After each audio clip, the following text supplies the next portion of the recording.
بسم اللہ الرحمن الرحیم نحمده ونصلی علی رسولہ الکریم۔ السلام علیکم ورحمۃ اللہ وبرکاتہ۔ ترجمان الکتاب یوٹیوب چینل پر خوش آمدید، جہاں ہم پہنچا رہے ہیں قرآن و سنت کی روشنی ہر دل تک۔ آج کی ویڈیو میں ہم بات کریں گے ان عظیم واقعات کی جو ایمان، شجاعت اور قربانی کی لازوال مثالیں ہیں۔ قادسیہ کی میدان سے لے کر احد کے معرکے تک اور بیری معونہ کے حادثے تک، یہ وہ لمحات ہیں جب صحابہ کرام رضی اللہ عنہ نے ایمان کی خاطر اپنی جانیں نچھاور کر دی۔ یہ واقعات صرف تاریخ نہیں بلکہ ایمان کو زندہ کرنے والی حقیقتیں ہیں۔ تو آخر تک ہمارے ساتھ رہیے، کیونکہ آخر میں ہم سمجھیں گے کہ ایمان، قربانی اور صبر کا اصل مفہوم کیا ہے۔ آئیے اب پڑھتے ہیں کتاب فضائل اعمال، حکایات صحابہ سے وہ ایمان افروز واقعات۔ قادسیہ کی لڑائی میں حضرت سعد رضی اللہ عنہ کا خط۔ عراق کی لڑائی کے وقت حضرت عمر رضی اللہ عنہ کا ارادہ خود لڑائی میں شرکت فرمانے کا تھا۔ عوام اور خواص دونوں قسم کے مجموع سے کئی روز تک اس میں مشورہ ہوتا رہا کہ حضرت عمر رضی اللہ عنہ کا خود شریک ہونا زیادہ مناسب ہے یا مدینہ میں رہ کر لشکروں کے روانہ کرتے رہنے کا انتظام زیادہ مناسب ہے۔ عوام کی رائے تھی کہ خود شرکت مناسب ہے اور خواص کی رائے تھی کہ دوسری صورت زیادہ بہتر ہے۔ مشوروں کی گفتگو میں حضرت سعد بن ابی وقاص رضی اللہ عنہ کا بھی تذکرہ آ گیا۔ ان کو سب نے پسند کر لیا کہ اگر ان کو بھیجا جاوے تو بہت مناسب ہے، پھر حضرت عمر رضی اللہ عنہ کے جانے کی ضرورت نہیں۔ حضرت سعد رضی اللہ عنہ بڑے بہادر اور عرب کے شیروں میں شمار ہوتے تھے، غرض یہ تجویز ہو گئی اور ان کو بھیج دیا گیا۔ جب قادسیہ پر حملہ کے لیے پہنچے تو شاہ کسریٰ نے ان کے مقابلے کے لیے رستم کو، جو مشہور پہلوان تھا، تجویز کیا۔ رستم نے ہر چند کوشش کی اور بادشاہ سے بار بار اس کی درخواست کی کہ مجھے اپنے پاس رہنے دے۔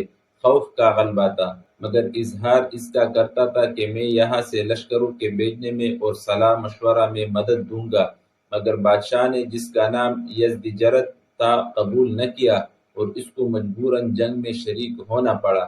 حضرت سعد رضی اللہ عنہ جب روانہ ہونے لگے تو حضرت عمر رضی اللہ عنہ نے ان کو وصیت فرمائی، جس کے الفاظ کا مختصر ترجمہ یہ ہے: سعد، تمہیں یہ بات دھوکہ میں نہ ڈالے کہ تم حضور صلی اللہ علیہ وسلم کے ماموں کہلاتے ہو اور حضور صلی اللہ علیہ وسلم کے صحابی ہو۔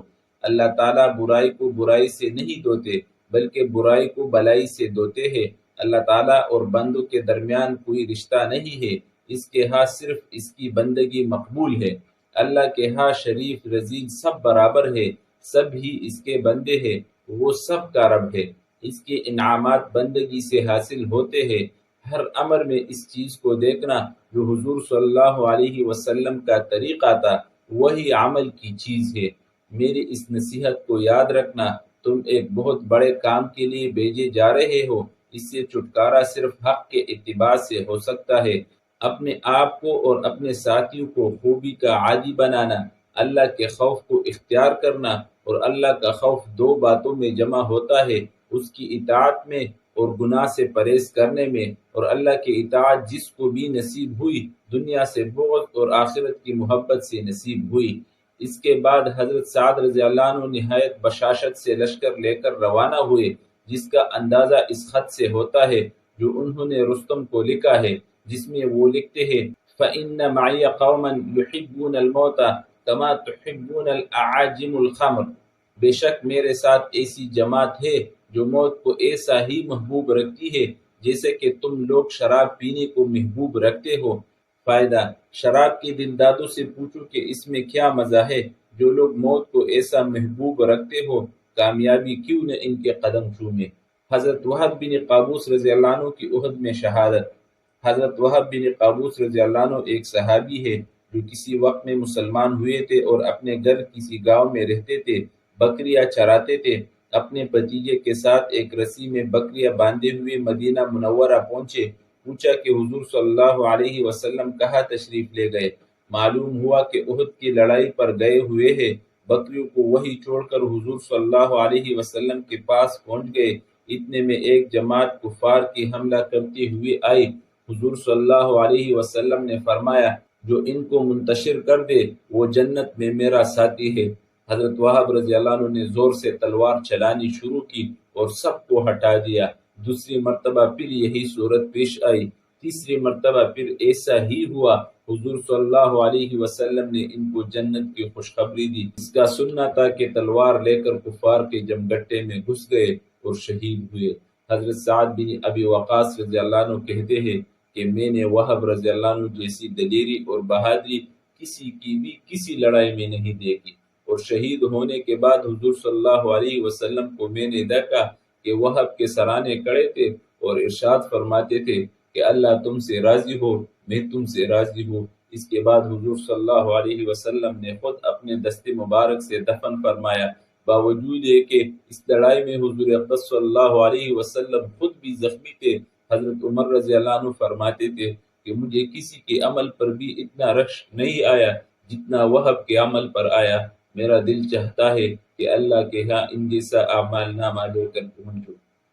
فائدہ: ان پر رشک اس خاص کارنامہ کی وجہ سے ہے کہ جان کو جان نہیں سمجھا، ورنہ خود حضرت عمر رضی اللہ عنہ اور دوسرے حضرات کے دوسرے کارنامے اس سے کہیں بڑے ہوئے ہیں۔ بیری معونہ کی لڑائی۔ بیری معونہ کی لڑائی ایک مشہور لڑائی ہے جس میں 70 صحابہ رضی اللہ عنہ کی ایک بڑی جماعت پوری کی پوری شہید ہوئی، جن کو قراء کہتے ہیں، اس لیے کہ سب حضرات قرآن مجید کے حافظ تھے اور سوائے چند مہاجرین کے اکثر انصار تھے۔ حضور صلی اللہ علیہ وسلم کو ان کے ساتھ بڑی محبت تھی، کیونکہ یہ حضرات رات کا اکثر حصہ ذکر و تلاوت میں گزارتے تھے اور دن کو حضور صلی اللہ علیہ وسلم کی بیویوں کے گھروں کی ضروریات، لکڑیاں، پانی وغیرہ پہنچایا کرتے تھے۔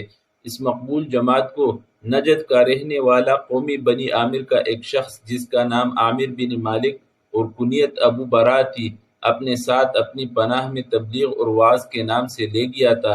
حضور اقدس صلی اللہ علیہ وسلم نے ارشاد بھی فرمایا کہ مجھے اندیشہ ہے کہ میرے اصحاب کو مضرت نہ پہنچے، مگر اس شخص نے بہت زیادہ اطمینان دلایا۔ آپ صلی اللہ علیہ وسلم نے ان 70 صحابہ رضی اللہ عنہم کو ہمراہ کر دیا اور ایک والا نامہ عامر بن طفیل کے نام، جو بنی عامر کا رئیس تھا، تحریر فرمایا، جس میں اسلام کی دعوت تھی۔ یہ حضرات مدینہ سے رخصت ہو کر بیری معونہ پہنچے تو ٹھہر گئے، اور دو ساتھی، ایک حضرت عمر بن امیہ رضی اللہ عنہ، دوسرے حضرت منذر بن عمر رضی اللہ عنہ، سب کے اونٹوں کو لے کر چرانے کے لیے تشریف لے گئے، اور حضرت حرام رضی اللہ عنہ اپنے ساتھ دو حضرات کو ساتھیوں میں سے لے کر عامر بن طفیل کے پاس حضور صلی اللہ علیہ وسلم کا حوالہ نامہ دینے کے لیے تشریف لے گئے۔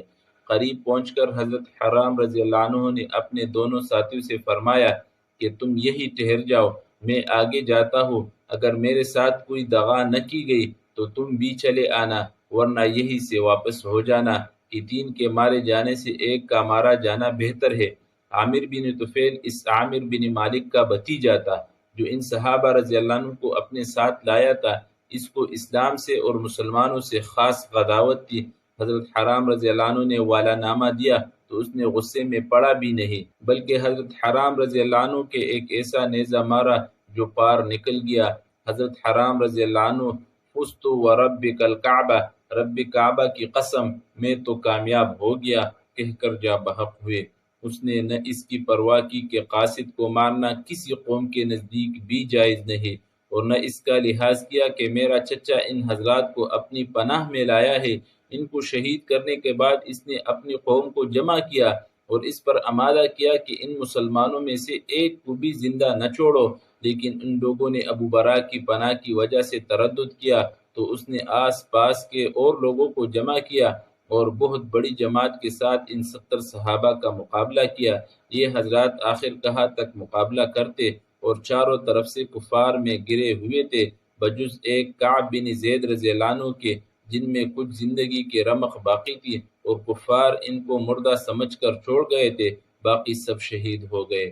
حضرت منذر رضی اللہ عنہ اور حضرت عمر رضی اللہ عنہ جو اونٹ چرانے گئے ہوئے تھے، انہوں نے آسمان کی طرف دیکھا تو مردار خور جانور اڑ رہے تھے۔ دونوں حضرات یہ کہہ کر لوٹے کہ ضرور کوئی حادثہ پیش آیا۔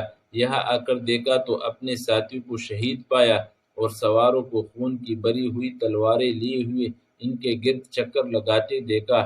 یہ حالت دیکھ کر دونوں حضرات ٹٹکے اور باہم مشورہ کیا کہ کیا کرنا چاہیے۔ عمر بن امیہ رضی اللہ عنہ نے کہا کہ کہ چلو واپس چل کر حضور صلی اللہ علیہ وسلم کو اطلاع دے، مگر حضرت منذر رضی اللہ عنہ نے جواب دیا کہ خبر تو ہو ہی جاوے گی، میرا تو دل نہیں مانتا کہ شہادت کو چھوڑو اور اس جگہ سے چلا جاؤ جہاں ہمارے دوست پڑے سو رہے ہیں، آگے بڑھو اور ساتھیوں سے جا ملو۔ چنانچہ دونوں آگے بڑھے اور میدان میں کود گئے۔ حضرت منذر رضی اللہ عنہ شہید ہوئے اور حضرت عمر بن امیہ رضی اللہ عنہ گرفتار ہوئے، مگر چونکہ عامر کی ماں کے ذمے کسی منت کے سلسلے میں ایک غلام کا آزاد کرنا تھا، اس لیے عامر نے اس کو اس کی منت پر آزاد کر دیا۔ ان حضرات میں حضرت ابوبکر صدیق رضی اللہ عنہ کے غلام حضرت عامر بن فہیرہ رضی اللہ عنہ بھی تھے۔ ان کے قاتل جبار بن سلمہ کہتے ہیں کہ میں نے جب ان کو برچہ مارا اور وہ شہید ہوئے تو انہوں نے کہا فزت واللہ، خدا کی قسم میں کامیاب ہو گیا۔ اس کے بعد میں نے دیکھا کہ ان کی نعش آسمان کو اڑی چلی گئی، میں بہت متحیر ہوا اور میں نے بعد میں لوگوں سے پوچھا کہ میں نے خود برچہ مارا، وہ مرے لیکن پھر بھی وہ کہتے ہیں میں کامیاب ہو گیا، تو وہ کامیابی کیا تھی؟ لوگوں نے بتایا کہ وہ کامیابی جنت کی تھی۔ اس پر میں مسلمان ہو گیا۔ فائدہ یہ ہی ہے وہ لوگ جن پر اسلام کو بجا طور پر فخر ہے، بے شک موت ان کے لیے شراب سے زیادہ محبوب تھی، اور کیوں نہ ہوتی جب دنیا میں کام ہی ایسے کیے تھے جن پر اللہ کے ہاں کی سرخروئی یقینی تھی، اس لیے جو مرتا تھا وہ کامیاب ہوتا تھا۔ اللہ رب العزت ہمیں صحابہ کرام رضی اللہ عنہ جیسا ایمان، صبر اور شجاعت عطا فرمائے۔ اے اللہ ہمیں وہ حوصلہ دے کہ ہم بھی دین کے لیے قربانی دینے والے بنے اور آخرت میں اپنے نبی صلی اللہ علیہ وسلم اور صحابہ کرام رضی اللہ عنہ کے ساتھ حوض کوثر پر جمع ہو، آمین۔ کیا آپ سمجھتے ہیں کہ آج کے زمانے میں بھی وہی ایمان اور حوصلہ زندہ کیا جا سکتا ہے جو صحابہ کے دلوں میں تھا؟ اپنی رائے کمنٹ میں ضرور لکھیے۔ ویڈیو اچھی لگی ہو تو لائک کیجیے، اپنے دوستوں کے ساتھ شیئر کیجیے، اور مزید ایمان افروز ویڈیوز کے لیے چینل ترجمان الکتاب کو سبسکرائب کرنا نہ بھولیے۔ والسلام علیکم ورحمۃ اللہ وبرکاتہ۔